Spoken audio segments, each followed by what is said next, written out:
இப்போ வந்தீங்கன்னா சில்லு வண்டு பிடிக்கிறதுக்கு நம்ம கிராமத்துலலாம் சில்லு வண்டு ஈன்னு கத்தும்ல, நிறையா பேர் அது எப்படி இருக்குன்னே தெரியாது நிறையா பேருக்கு இப்போ உள்ள காலகட்டத்தில்.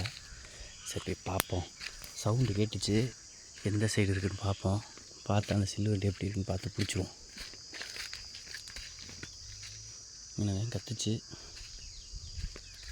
அப்போ அந்த மரத்தில் இருக்குதுன்னு நினைக்கிறேன்.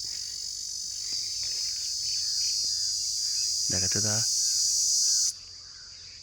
இந்த இருக்கேன், கண்டே பிடிச்சிவிட்டேன். அவனை ஒரே எப்படியா பிடிச்சே விடும். இந்த இருக்கானா? இந்த வந்தேன் சில்லுவண்டு பாய். இதெல்லாம் நாங்கள் அப்போ இந்த மரத்துகளை பார்த்து அப்படியே பார்த்து பிடிக்கிறது. ரொம்ப நாளாச்சு பாருங்கள்.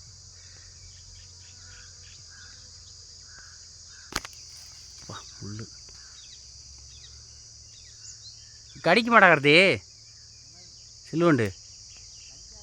அப்படியே பிடிச்சி போடலாம்ல.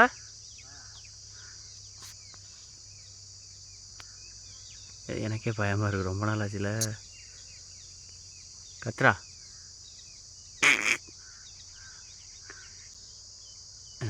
பார்த்தீங்களா? சில்லு பாய், சில்லு வண்டு மாதிரி கத்துறாண்டான்னு சொல்லுவோம்ல, அது வருதேன்.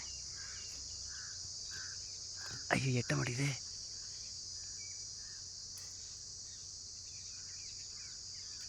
அப்படி ஏறி வரும். ஆகா முள் போட்டுருச்சு, செருப்புக்குள்ளே வச்சு.